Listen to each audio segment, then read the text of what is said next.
Anna Taylor-Joy is kidnapped by James McAvoy in M. Night Shyamalan's thriller Split. This is a psychological thriller in which James McAvoy plays Dennis, who also has a multiple personality disorder. So he plays a number of different characters that he cycles through. And so, beginning of the film, he takes hostage three young teenage girls and holds them captive. And this film does a really good job of building up the tension as to trying to figure out why he has them. We don't know at first. Of course, we figure it's something sinister, and because more and more evidence that it is, this is like I said, this is a psychological thriller, but obviously some strong horror elements, as you might expect from M. Night Shyamalan. And what really stood out for this movie for me was James McAvoy's performance, which I thought was top notch, amazing, even award worthy, because he can play convincingly, other than his appearance, a sympathetic child. And these aren't just like really short, like jump in and out. Like he stays in these for extended scenes where he's conversing with the girl he holds captive, to then being more of a to being a female character who's motherly, but still at the whim of these other characters. I thought it wasn't exploitive of people with this condition. His relationship with his therapist, this doctor who studies them and is very caring about him and what he's going through, and starts to detect something is wrong.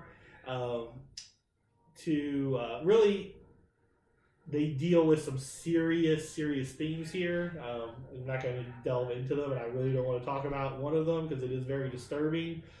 But this brought, for me, emotional weight, because this isn't a lot of people getting killed, disturbing things in that regard. This is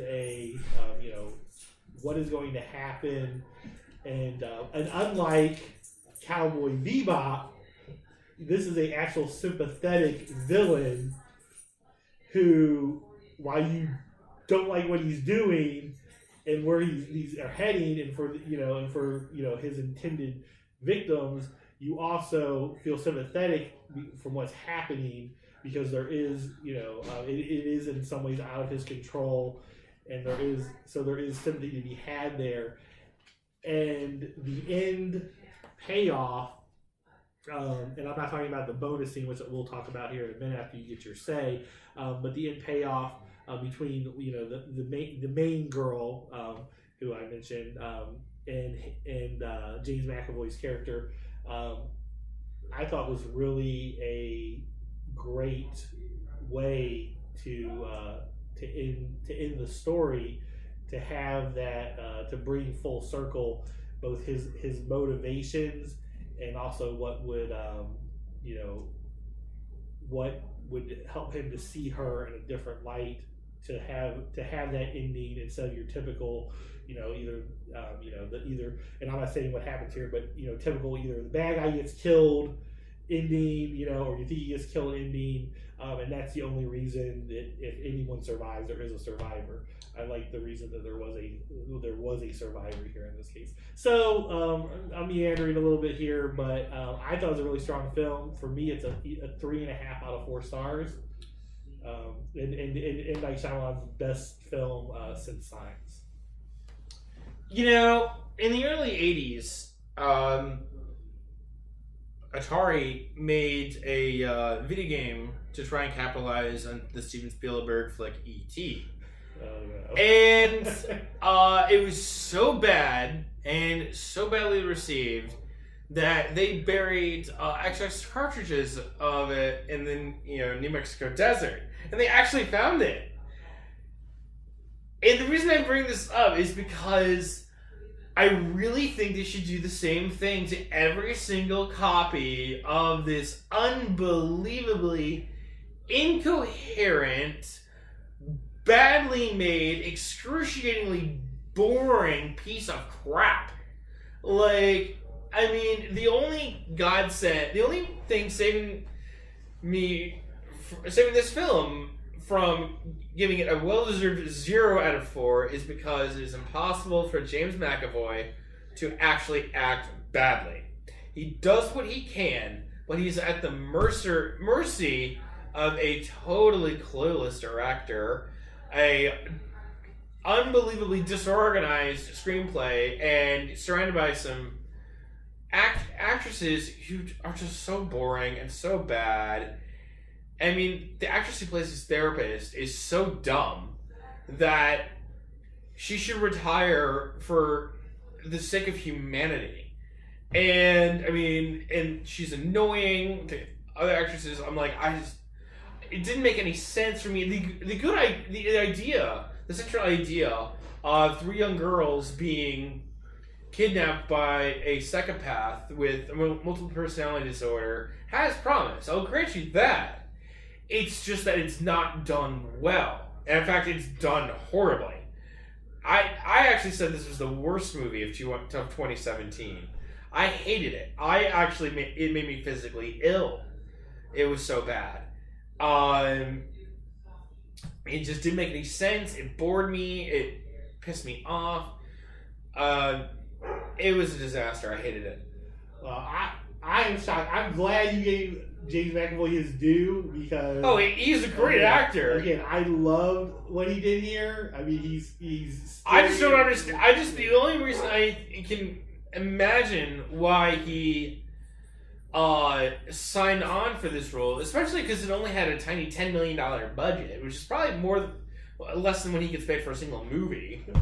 Now that he's Professor X, but the only reason I can think of that he actually agreed to appear in this piece of shit is that M. Night Shyamalan has some very damaging pictures of him, and or maybe he was like, this is a great role for him. This is going to be one of his top roles that he's. Did you actually see the same movie? Yes, yes. There's a reason. There is a reason that this was a big hit, and his biggest by far his biggest hit outside of anything that's not X-Men related.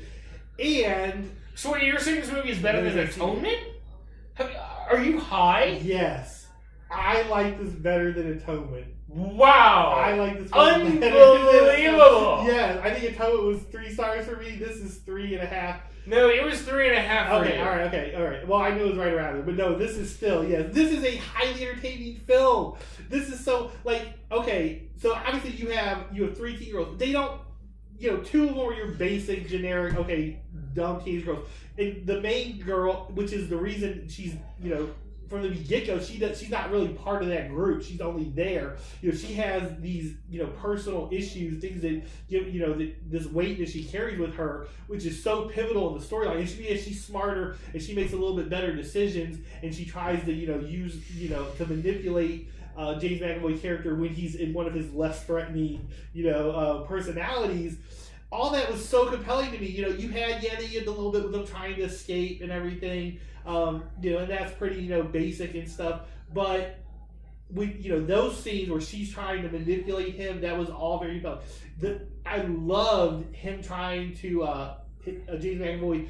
It's so interesting because when you think about it, he's playing a character with multiple personalities, and he's pretending to be one of them, but he's really in control of one of the other ones, and he's trying to convince his therapist that everything's okay because he doesn't want her to catch on to what's happening. And so it's such deep acting, and she's so I thought it's such a small film, it's such a highly entertaining film, and when it gets to the horror element, it is scary. And then there's an emotional payoff on top of it.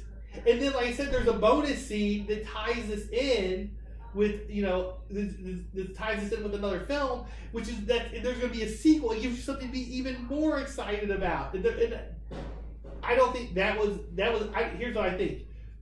I don't think that was the plan.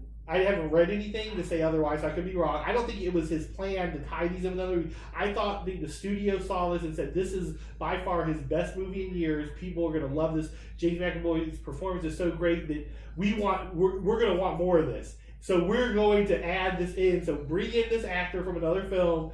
We're going to keep this going. And they were right. They were 100% right, because look at the response from it. It was a huge hit. People highly enjoyed it. The reviews are overwhelmingly positive, and the next one's going to be even bigger hit. I feel like you were, with all due respect, and I'm glad you at least recognize his performance in it, but I feel like, which happens to me at times, like things just didn't register for you like it did for most people, because. Like I said, really, it's a more of a suspense thriller. So by that argument, you could say that in a different, like if you saw it again, you could actually like Cowboy Bebop or Ichimama Tamien. Is that what you're saying? Not likely for those films. However, but I will say this: that I have noticed at times that I was either too distracted, or certainly trying not to be distracted doing other things during the film. But something else is going on with me. My mind is wandering, and I watch the film for another time, and then I appreciate it. I'm like, okay, yeah, I really did not get this the first time. I feel like that might be, for it to be your worst film, like. Even for you to say you didn't necessarily enjoy it, because some people don't like any of M. Night Shyamalan's films. They think they're just. I liked Signs. Okay, yeah, okay. And Sixth Sense was overrated, but it certainly wasn't terrible. Right, yeah, it's over. Okay, yeah. So we're probably on the same page. And his first three films, and then he had Unbreakable, and they were considered his best. And then he had he got really horrible films for a while there. But I feel like this is back on the quality. To that quality from early on, and I feel like it's a successful film. And again, I loved his performance. I knew he wasn't going to be, but had he been nominated for an acting Oscar, I would not have disagreed with it for the nomination, because I felt like it was so complicated what he did, and he pulled it off so well. You got maybe you're right. When you said complicated, maybe. Shyamalan tried to do too much. I mean, certainly his actresses aren't up to the task of performing the characters that they're paid to did a portray. Great job. I felt like Anya Taylor-Joy. She was great in Morgan, which wasn't a good movie. She was great in The Witch, which was, but here she was just so boring. I didn't think so at all. I felt like she was a wounded teen girl trying to do what she could to survive. And not in the generic final girl sense where she's going to be strong in battle. She was using her brain. She was willing to fight when she had to. And she was hurt on a level that the emotional payoff. When you get, just like I mentioned several times in other reviews with Guardians of the Galaxy, when you can get an emotional payoff in a movie that really doesn't need it and you're not expecting it, like a suspense thriller, like a big comic book movie. Like Cowboy Bebop, the movie. It adds in, or you can see when they want to do like a Cowboy Bebop but fail. At the end where the villain dies. I really couldn't have cared less. I was really hoping you got killed in a more interesting way. Maybe a little True Lies action. Shoot him off. Strap to a missile, shoot him into a house. That movie had tension between the characters. This was just a mess. It was a mess. It was an unbelievable mess. And, okay, it's one thing for you to like this movie, but to say that it is better than, like, an undeniable classic, like Atonement, I'm beyond words, man. It is, along with Wanted, which I realize is not classic. Wanted was fun. Is my favorite James McAvoy performance. Because he's stretching his range. He can do British, serious guy, acting like an Atonement in his sleep. He could. He's a great actor, and he got out of part in that film. But he didn't do it in his sleep in Atonement. He did do it in his sleep here. No, the opposite. The opposite. Unbelievable, man. Unbelievable. Oh my god. Feel free to comment and let Mike know just how wrong he is about this. about this film. And even if you don't, I guarantee you will see. At least I don't like to say you're wrong because an opinion is an opinion. Okay, I would say totally disagree. But you will see that you are in the minority opinion when the sequel comes out next year. When the sequel comes out next year and it does ridiculous box office. I mean, split the ridiculous box office, especially compared to this budget.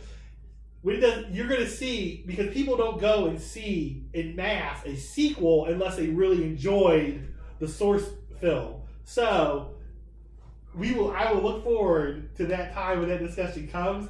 But I would also encourage you, at least before that film comes out, because I know you'll see that, is to maybe give this film another chance, because I really think, in a way, it's a small gem. There's not a lot of good suspense or thrillers that are, these days. It's really what M. Night Shyamalan has done best when he's done it. Black Book was a great thriller. Okay. Yes. But then again, there's not a lot. I'm saying they're few and far in between. Especially when you're talking about theatrical releases, that's a foreign film. So they don't make these films like they used to. These, I think in the '90s is probably maybe the height where it was, or last I can remember it being popular on a regular basis. You could expect to see a suspense film in the theater. Now I can't even remember. It's not too many of them. So, but it's what M. Night Shyamalan, when he's successful, has done the best. Signs isn't a great alien movie. It's a great suspense film with horror elements. And it happens to have aliens is what's driving the narrative. Here, it's it's a bit of a creature with a. For a lot of the movie, there's actually now that I think about it, there's a movie that tackled a lot of the same material without so many hokey would-be twists and with better acting. It's Copycat with Sigourney Weaver and Holly Hunter that tackled a lot of this material to much better effect. This is garbage. Copycat is great. We should review that at some point. But why you like this movie, I don't understand. But me and millions of others, I will just have to. Yeah, as if someone else's opinion mattered to me as whether I liked a movie.